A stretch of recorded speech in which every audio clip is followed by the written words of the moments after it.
Sheikh Imran Hosein, there are news headlines everywhere about masses of refugees, mostly from Syria, but also Iraq, Afghanistan, other places, flooding into Europe. We'd like to hear your perspective. It does seem a little strange to me that they all suddenly appear at one time, although obviously they've been going on for years as well. But a greater understanding of the refugee crisis from you, please. Bismillahirrahmanirrahim. Morris, it's good to be talking with you again after some time. And we give praise and thanks to Allah that you have recovered from your illness and that you are in good health now. And we pray that you may continue to have good health, inshallah. I want to say, first of all, that this is not a flood of refugees as yet. I think this is just a trickle. I think the flood is still to come. I think the flood is still to come. And if we confine our analysis to the armed insurrection, the Zionist-sponsored armed insurrection in Syria, with ISIS and with the so-called Free Syrian Army and al-Nusra and all of these others in their bogus jihad, terrifying the Syrian people and forcing them to flee their homes, flee their jobs, flee everything just to save themselves from this bogus ISIS and from the wars that are still to come in Syria. If we confine our analysis to only this military part of the subject, I don't think we can anticipate what tomorrow holds in store. It's not just because of conditions of insecurity in Syria and in Afghanistan, but I think an additional factor which must be considered is the continuous descent into poverty and in some places destitution because of a bogus and fraudulent monetary system. That monetary system is sucking the wealth of mankind and bringing that wealth into Western Europe, not Eastern Europe, not Russia, not Greece, most certainly not Greece, not Bulgaria, not Armenia, not at all. It's bringing and sucking that wealth into Western Europe, into North America, and to that part of the world which is known as the West or Western civilization. They are becoming filthy rich. They're living the good life. And they're becoming constantly richer and richer, while the rest of the world is growing poorer and poorer. In Islam, we know of this monetary system as riba, or a form of usury. Money being lent on interest by a man named Sheikh in merchant Venice is not the only form of usury. There is another form of usury which can best be described as a rip-off. When you rip off people, it's a form of usury or riba. And the monetary system is doing precisely that, taking paper and making money out of thin air. And then to add insult to injury, when you make money out of thin air, which is the first time this is happening in human history, because all through human history we had money with intrinsic value. Now for the first time, with this modern Western civilization which has come from the Antichrist, and I am an eschatologist, so I know what I'm talking about. With this modern Western civilization, you're no longer permitted to use gold and silver as money. No. The Articles of Agreement of the International Monetary Fund prohibits that. Why? They will never tell you why. And instead you have this bogus monetary system. To add insult to injury, not only are they making money out of thin air, but more than that. They then lend the money to the bank, or they give the money to the banks. And the banking system, if it has only $100, can lend 1,000. They call it fractional reserve banking. So you are multiplying the hoax, the bogus system. It's been multiplied many times over. And then this money is lent because the people are poor. They want money. And there's no way you can get money except by borrowing it on interest. When they borrow the money from the banking system and they sign an agreement to repay, now it becomes legal money. Before this, it was fictitious money. Now it's part of the monetary system, the money system now. And you have to repay. You're legally obliged to repay because you signed an agreement. The Prophet Muhammad, Allah's blessings be upon him, spoke about the system of riba. And he said whether the riba is big or small, the end product is the same. The conclusion is the same. He says poverty and destitution. And I want to suggest, Maurice, that part of the reason why there is a flood, what you call a flood of refugees pouring into Western Europe, not to Russia. They're not going to Russia. They're not going to Greece. They're going to where the money is. And they know the money is not in France, it's not in Britain. The money is in Germany. You see? That's why they're going to Germany. The part of the reason for this so-called flood of refugees is because of increasing poverty, increasing destitution. If I am right, Maurice, then the rest of the world out there which is suffering in poverty and destitution, they're going to look up, open their eyes and see, oh, but this is our chance. This is our chance. The Syrians are entering into Europe. The Afghans are entering into Europe where the money is. It's our chance now to move. And so they're going to be moving out of Algeria. They're going to be moving out of Morocco. They're going to be moving out of Bangladesh and Pakistan and all of the rest of the world that is miserably poor. How are you going to stop them? Of course, you cannot allow all the world to come into Europe. So sooner or later, this so-called benevolent face of Europe is going to have to turn the other way. And I'm anticipating, Maurice, that this this rivulet is going to become a flood tomorrow. And I want to focus not so much on the armed insurrection, which we could talk about a little later, but on the ever-increasing poverty and destitution of the rest of the world, that Europe is becoming wealthy at the expense of the rest of the world. Well, Europe has some huge GDP. I mean, also has a huge amount of unemployment. Just how Europe is garnering the money is open to question. And probably just thieving it from the poor is the best summary. But the Chinese are far more industrious. I mean, the economics of the world don't make sense. The productivity, the people employed in Europe and America are largely in the service sectors or in banking. They don't really create or produce anything. The governments are flooded with money because they can make money out of thin air. If you can just print paper and make money, then you're going to be rich. And if the others try to print paper and make money, it's not hard currency. You can take a suitcase filled with Bangladeshi taka to Manhattan, you can't buy a cup of coffee. So it is an unjust monetary system. The one statesman who had the insight into the system and who got up and declared it to be bogus and fraudulent and unjust was President General Charles de Gaulle. He did that, I think it was in 1966 in the French National Assembly. And upon giving that speech, that was it for him. They then started plotting how to remove him. And they eventually did remove him. Okay? The next one who did it was the Prime Minister of Malaysia, Dr. Muhammad Mahathir, who is still alive. He also spoke of the fraudulent nature of the monetary system, which is enriching one part of the world at the expense of the rest of the world. All right? We in the world of Islam have a dilemma. We have more scholars today than we've ever had before. They're called the ulama, the scholars of Islam. Yet we can't find any. We cannot find any scholar of Islam who will stand up and speak coherently and intelligently and analyze the monetary system and declare it to be haram.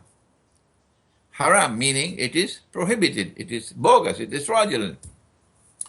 The world of Islamic scholarship Morris, has not only failed, it has failed miserably. They don't have any excuse. No, they can't say we didn't know because they all have access to the internet now.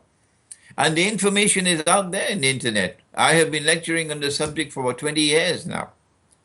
Not only is this bogus and fraudulent system foisted upon us and we cannot get out of it, but now they have something called Islamic banking.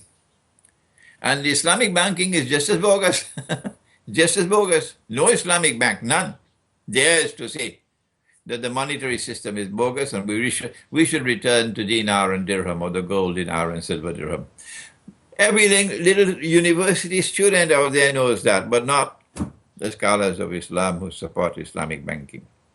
And so my analysis, Morris, my initial analysis is that it is a fraudulent monetary system and a banking system that is unjust, which is impoverishing most of the rest of the world.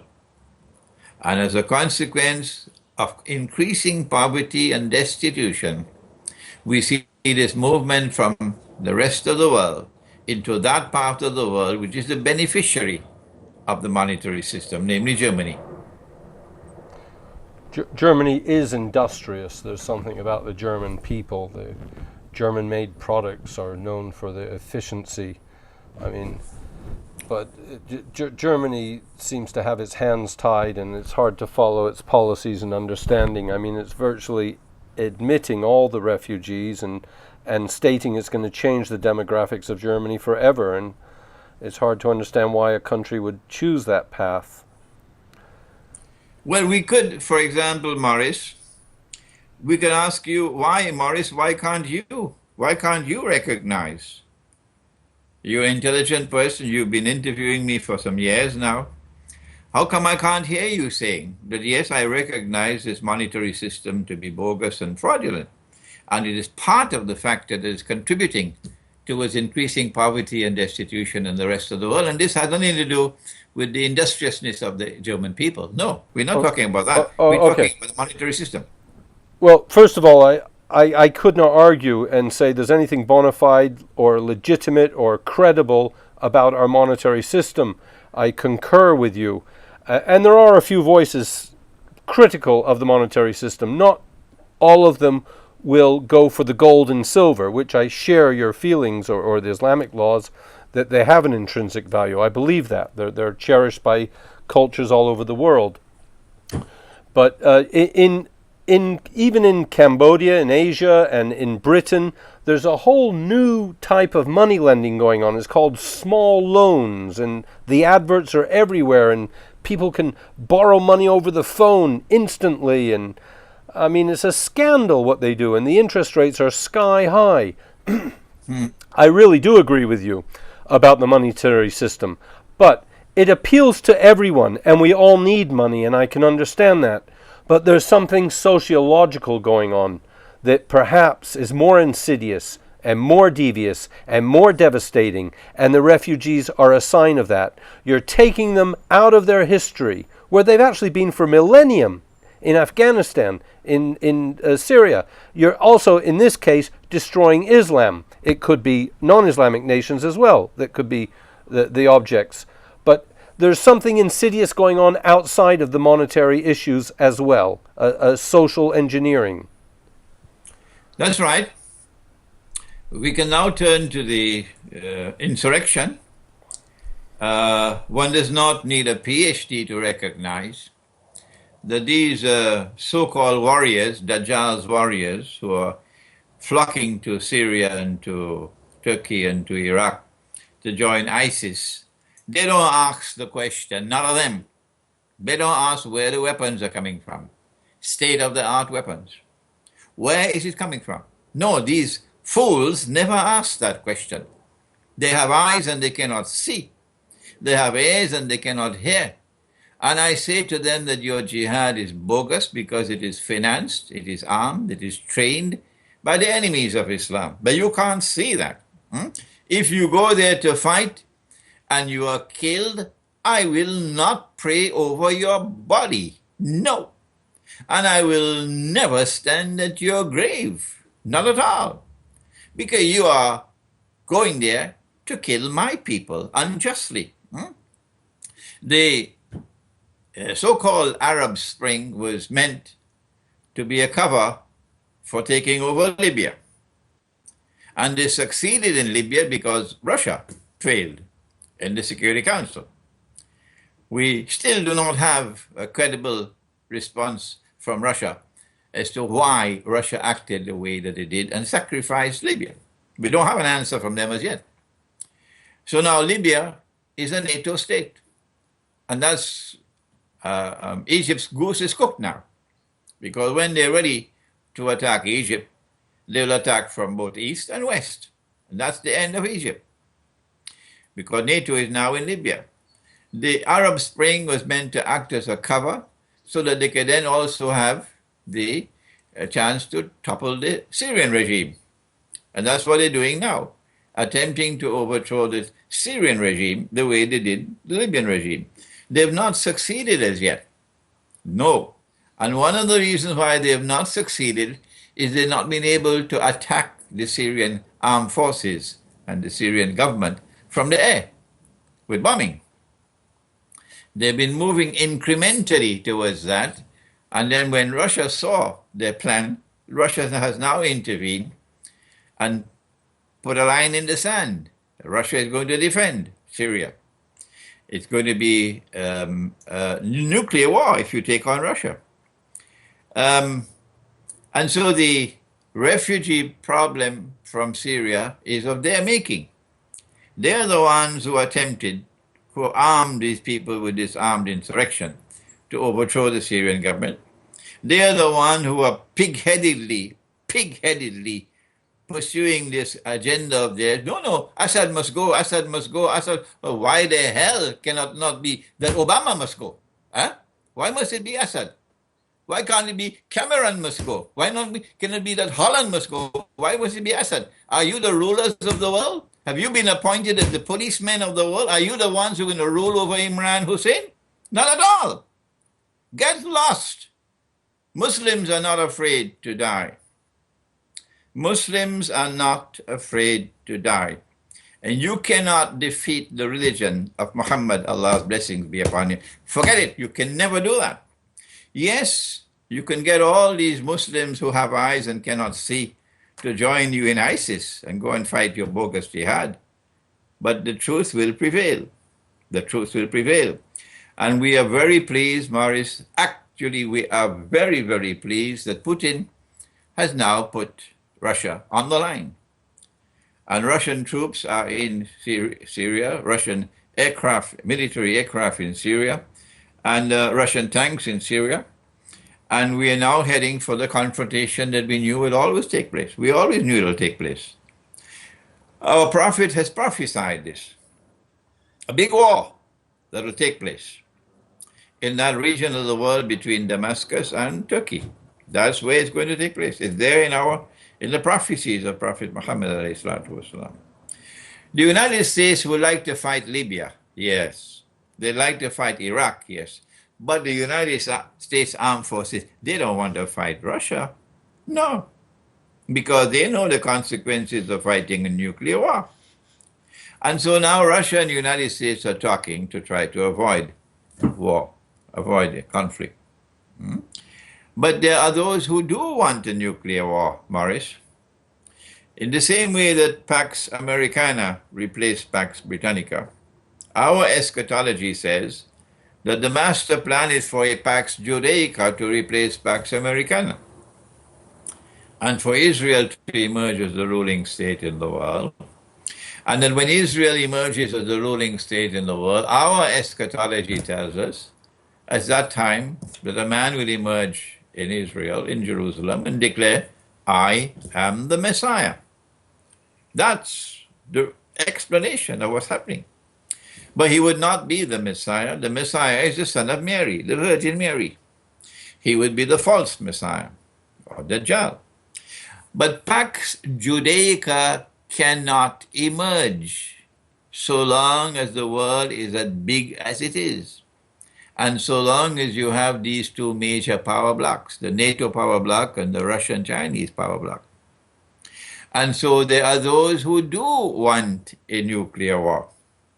And you can close your eyes, Morris, you can close your eyes and you can anticipate that there's going to be the mother of all false flag attacks. The mother of all false flags attacks is going to take place. And then this side will be able to blame that side, or that side will blame this side. And then the cry will come out for war, war. And they're going to get what they want. They want nuclear war. And that nuclear war must devastate the world to such an extent that what is left of the world after nuclear war would be easy for Israel to control. And that's why they want nuclear war. And the stage is now set, the pieces are being put in place, and the Russians are not going to be able to back out of Syria now. They have to come in, and more and more and more and more Russian troops. And maybe China will also intervene in Syria. And so the stage is being set now for the mother of all wars, which is about to take place. We're just seeing the Israeli Prime Minister in Moscow at this time talking to Putin. Although the headlines say he's trying to avoid any confrontation between Israeli forces and Russian forces. I don't know if we should accept those as face value or if it's all just secrecy. Would you speculate on what the concerns are? Both sides are shadowboxing. Both sides are shadowboxing. Israel will never tell Russia what are Israel's plans. And neither will Russia reveal to Israel what are Russia's long-term plans. So it's shadowboxing going on out there in Moscow. And we are very pleased. I am very pleased, and I'm sure many in the world of Islam are very pleased that finally Russia has a ruler, a leader, who says, we're not afraid of you. We are not afraid of you. We're not afraid of war. If you want war, you'll get war. That's what he said. Putin said, don't mess with nuclear Russia. Those were his words. And he's standing firm by his words. Well, in this 11th hour, I want to thank you for what you've been telling me. I cannot think where to take you for more questions. I think you've rounded up our current scenario. What should we do as individuals? What I can suggest, Maurice, is that it is time for thinking people, serious people who think, to now turn to eschatology in order to get a clearer picture of what's happening in the world, particularly Islamic eschatology and Orthodox Christian eschatology, not Western Christianity, Orthodox Christianity. I hope to travel to Belgrade soon, and I will be giving a lecture at the University of Belgrade on an introduction to Islamic eschatology. But in addition to that, we're going to be planning 2 retreats to take place in Serbia. One, an Islamic retreat on eschatology, and the other, a Christian retreat on eschatology. So when you attend both, you'll get a picture. A big picture will emerge, and I hope, Maurice, that you will find the time to come and join us there. It should be sometime in the summer of next year. But in addition to this, you have a chance. I am here in Geneva at this time, and on the 3rd of October, here in Geneva, I'll be lecturing on an introduction to Islamic eschatology. It's on the 3rd of October at 2 in the afternoon. If you go to my website, you can see where you can register for the lecture. This is my advice. It's time for thinking people to turn to eschatology, so that eschatology can explain to you the mysterious events that are unfolding in the world today. Thank you so much, Sheikh Imran Hosein. Thank you, Maurice, and I look forward to seeing you again. I look forward to that very, very much.